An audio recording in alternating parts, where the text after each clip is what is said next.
આપ સર્વને મારા જય શ્રી કૃષ્ણ. મુંબઈ સમાચારના ડિજિટલ પ્લેટફોર્મ ઉપર આપ સર્વનું સ્વાગત છે. આજે આપણે આવ્યા છે જુહુના વલ્લભનિધિ મંદિરમાં કે જ્યાં આજે આપણે રથયાત્રાના દર્શન કરવાના છે.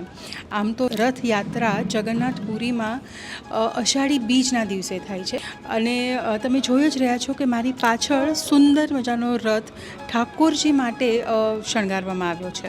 અને આજના દિવસનું ખાસ મહત્ત્વ એ છે કે રોજ તો આપણે ભગવાનને મળવા મંદિરમાં, હવેલીમાં કે દેવસ્થાન પર આપણે જઈએ છીએ ખાસ ભગવાનના દર્શન કરવા, પણ ખાલી આજના જ દિવસે, અષાઢી બીજના જ દિવસે ભગવાન મંદિરની બહાર આવી રથમાં બેસી અને ભક્તોને દર્શન આપે છે. તો ચાલો આજે આપણે આ રથયાત્રાના દર્શન કરીએ. આજે અમે તમને લઈ જઈએ છીએ પુષ્ટિ માર્ગની પવિત્ર હવેલીના દર્શનમાં, જ્યાં રથયાત્રાનું અનોખું અને અત્યંત ઊંડું આધ્યાત્મિક મહત્ત્વ છે. આ માત્ર એક ઉત્સવ નથી, પરંતુ વ્રજપતિ ભગવાનની ભક્તો તરફની અપાર કૃપાનો પ્રતીક છે. પુષ્ટિ માર્ગમાં ભગવાનને વ્રજપતિ માનવામાં આવે છે. અહીં રથયાત્રા એ ભાવનું પ્રતીક છે કે ભગવાન પોતે રથમાં બેસીને ભક્તોના ઘરે પધારે છે, ભક્તોના મનોરથ પૂર્ણ કરવા માટે જાતે યાત્રા કરે છે. હવેલીની અંદર જ આ યાત્રા થાય છે.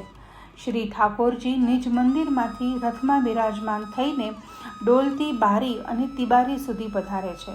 આ પરંપરા શ્રી ગોસાઈજીએ શરૂ કરી હતી. રથયાત્રા દરમિયાન ભક્તોના અલગ અલગ ભાવોને ધ્યાનમાં રાખીને 4 વિશેષ ભોગ અર્પણ કરવામાં આવે છે અને 4 અલગ અલગ દર્શન થાય છે. સાત્વિક, રાજસિક, તામસિક અને નિર્ગુણ ભાવના અનુસાર આ દિવસે ભગવાનને વિશેષ સેવા અર્પણ થાય છે. જાંબુ, કેરી, દાડમ જેવા મોસમી ફળો, ઉગાડેલા મગ જેવા ભોગ ધરાવવામાં આવે છે. સૌથી મહત્ત્વની વાત તો એ છે કે અષાઢી બીજના આ જ પવિત્ર દિવસે શ્રી મહાપ્રભુજી શ્રી વલ્લભાચાર્યજીએ આસુર વ્યોહ મોહ લીલા પૂર્ણ કરીને પ્રભુમાં વિલીન થયા હતા. તેથી આ દિવસે ઠાકોરજીને શ્વેત વસ્ત્રો અને મોતીના દાગીના પહેરાવવામાં આવે છે.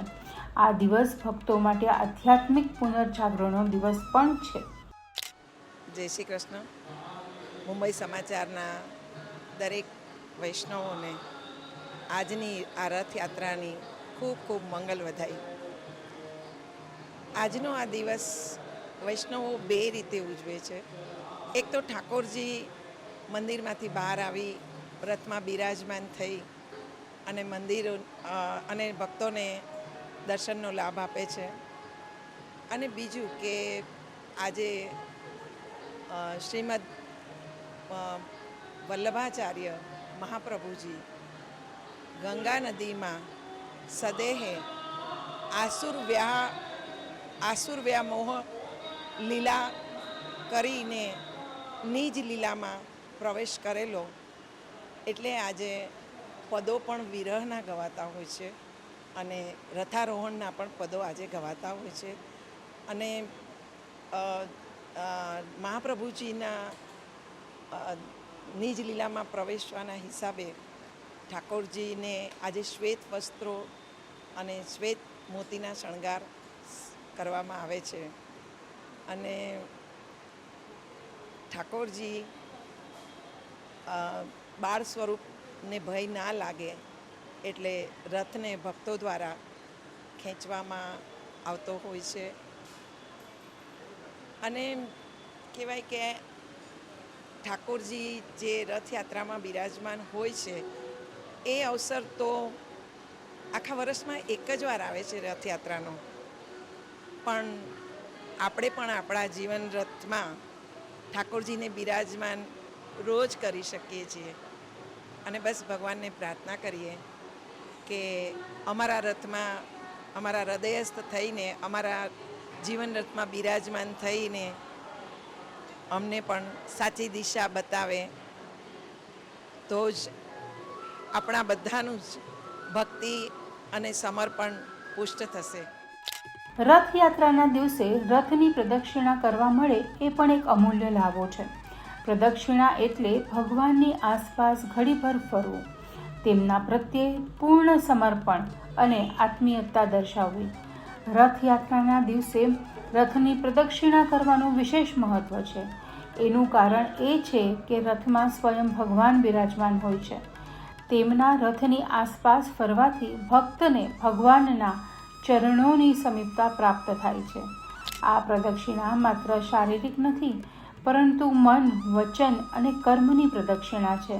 અહંકાર, વાસના અને સંસારના બંધનોને છોડીને ભગવાનની કક્ષામાં આવવાનું પ્રતીક છે.